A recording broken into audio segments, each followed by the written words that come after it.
Capítulo 2. Rasgando la superficie. Las historias de nuestras madres, que tratan de advertirnos de los peligros del mundo, siempre tienen un toque de verdad. Por lo que, si te dicen que no hables con extraños, quizás sea buena idea no hacerlo. En un pequeño pueblo, en una pequeña isla no muy lejana, vivía un joven Jauneark. Su fiesta de cumpleaños no fue hace mucho. Ya había cumplido 14 años de una vida tranquila de campo que estaba a punto de cambiar. Su tatarabuelo había luchado en la Gran Guerra hace casi 80 años. Pero para Jaune, la guerra que tenía en mente era otra. Las pequeñas piedras y las malas hierbas le causaban picazón. Podía sentir como insectos caminaban sobre sus piernas. Esperaba que ninguno fuera venenoso o pudiera paralizarlo. Necesitaba estar alerta. Durante los últimos 10 o 20 minutos, había evitado moverse, manteniendo los ojos firmemente puestos sobre los vehículos escondidos en un viejo almacén de grano.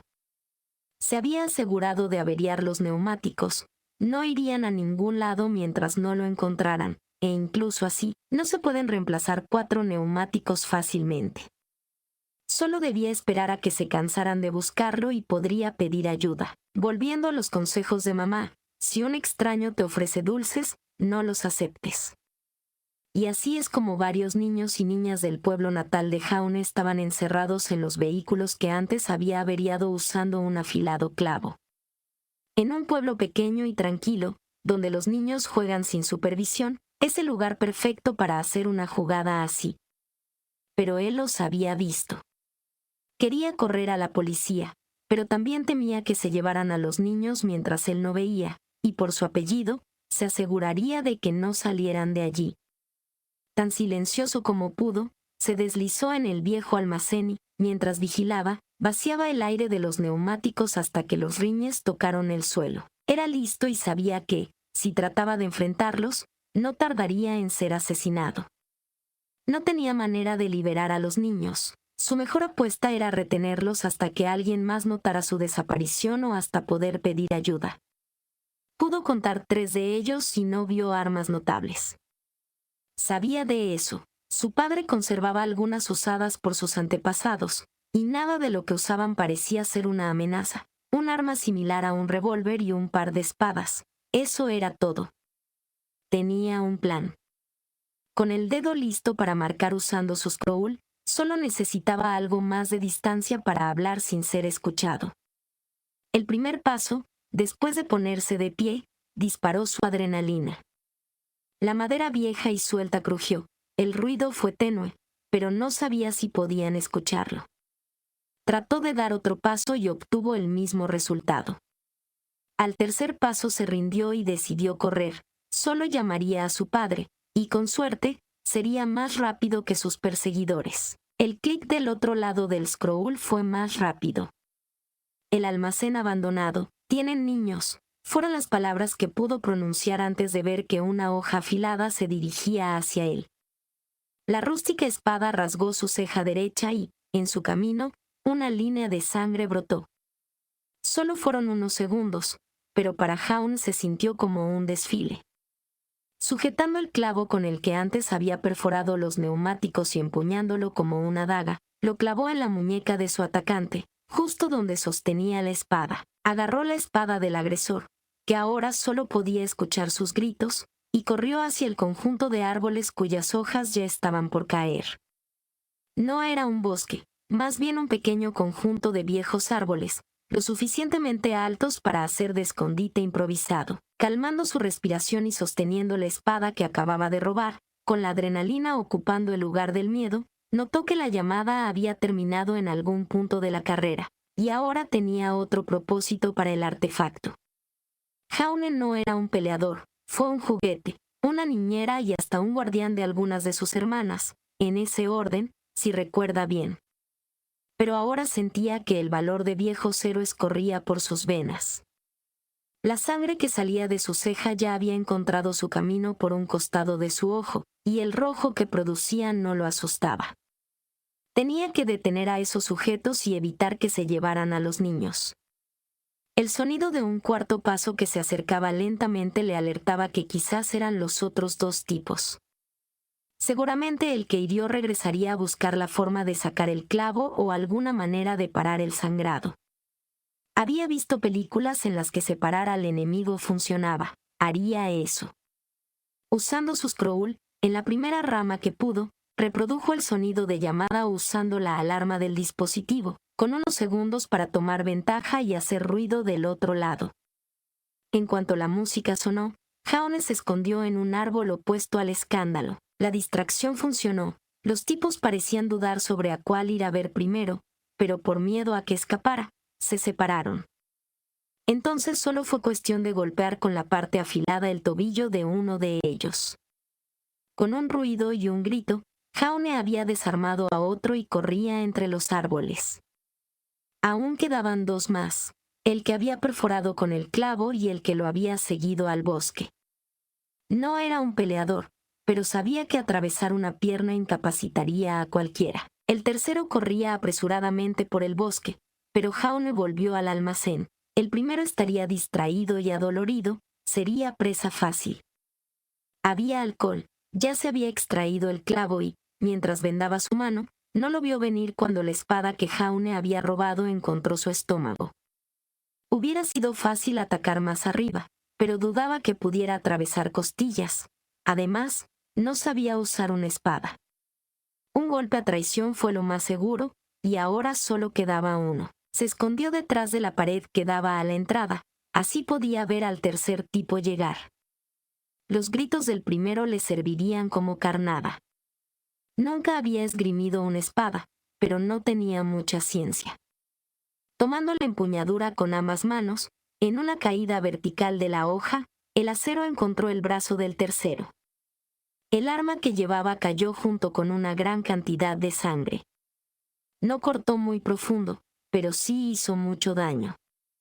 De rodillas y con gritos de dolor, Jaune lo acompañó hasta que cayó. Jaune recogió el arma y eso fue todo. Mantuvo el gatillo a unos escasos milímetros de su dedo mientras llamaba a la policía, sin dejar de vigilar a los secuestradores y sin darle espalda a nada que no fuera una pared.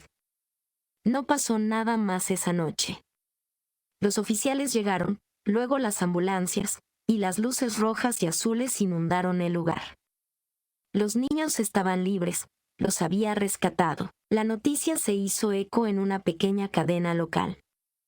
Las preguntas a Jaune fueron de rutina. Sus padres habían llegado y lo abrazaban. Los puntos de sutura en su ceja dejaban claro que la adrenalina se había ido y ahora había dolor. Aún así, sonreía mientras miraba con sus orbes azules, que ahora parecían brillar, a los niños que eran entregados a sus padres.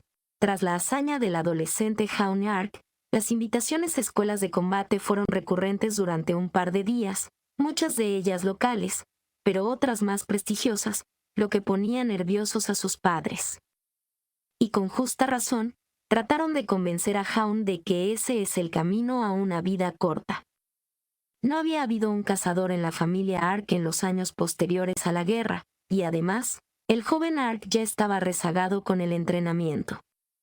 Era sabido que los niños y niñas que pretendían llegar a ser cazadores o cazadoras desbloqueaban su aura a los 10 años, a los 12 muchos ya dominaban sus semblance, y a los 13 iban a una escuela de combate. Habían llegado a vivir tranquilamente. Su infancia fue feliz, tanto para él como para sus hermanas. Pero los sucesos de la otra noche lo hicieron sentir que podía ser más, al igual que en los cómics, salvar el mundo del mal, ser justo e imparcial y llevar justicia a quienes escapaban de ella. La decisión en su mirada dejaba en claro que nada sacaría eso de su cabeza. Sus padres lo habían visto en cuanto las cartas de invitación llenaron su buzón. El repicar de los tacones llenaba los pasillos que conducían a la oficina de su superior. Que la llamaran a ella dejaba claro que era algo que requería de su decisión, y al llegar frente a la puerta, dejó escapar un inaudible suspiro antes de tocar la maciza estructura. Adelante, se escuchó del otro lado. La voz profunda y masculina llegó a los oídos del especialista. Con calma y paso firme, la hija mayor de los Schnee se puso frente al general Ironwood. «Descanse», dijo él a continuación. Mientras dejaba su silla y miraba por la ventana, Ironwood formuló una pregunta. ¿Sabes cuál es la reputación que tiene Atlas en otros reinos? Militarmente disciplinados y tecnológicamente avanzados, respondió Winter a la pregunta del general. También intolerantes, concluyó el hombre de cabello oscuro. Los comentarios que rondan por las calles de Mantle e incluso en otros continentes no son para ignorar, continuó Winter. Hay personas buscando eliminar ese sesgo. Desde que se había formado en las filas de los operativos especiales, Winter había dejado de lado su herencia y sus obligaciones con la casa Schnee, pero los múltiples actos de su apellido hacia los faunos habían mellado la opinión pública sobre casi todo Atlas. Winter no guardaba un desagrado especial hacia ninguno de ellos, no como su hermana y su padre. Ella no los culpaba e incluso entendía algunos de sus actos. Hoy, el general la había llamado para discutir el problema de intolerancia, casi autóctono, de la avanzada ciudad. ¿Con qué propósito? Sabes que existen consejeros que serán elegidos para otro mandato, y entre ellos hay quienes buscan congraciarse con los diferentes estatus, mencionó Ironwood mientras sacaba de su bolsillo su scroll y le mostraba un recorte de un video. Winter posó sus ojos en lo que se reproducía. El video, de considerable calidad, mostraba a un joven rubio sonriendo durante una entrevista, cuyo título enmarcaba: Héroe local rescata a 4 niños. Ese chico, suspiró y continuó, los niños que rescató, ¿qué ves? Winter volvió a posar su mirada en la pantalla y vio que algunos de los niños tenían claros rasgos faunos, especialmente la pequeña que se escondía detrás del joven rubio mientras la periodista acercaba el micrófono. Pequeños cuernos adornaban la frente de la niña, y otro niño tenía orejas similares a las de un ratón. Faunus, aclaró la especialista mientras volvía su mirada a su superior. Quiero que personalmente te asegures de que el chico elija la escuela de combate de los Soleil, ordenó el general. Era algo tan inesperado que Winter no evitó responder. Señor, con el debido respeto, hay personas mejor calificadas para eso, reclutadores con años de experiencia. Pero ninguno tiene tus habilidades diplomáticas. Además, antes de que el general terminara, Winter lo interrumpió. Mi apellido, dijo sin ningún tono de molestia, simplemente parecía afirmarlo. Me temo que sí, es parte de esencial de ello.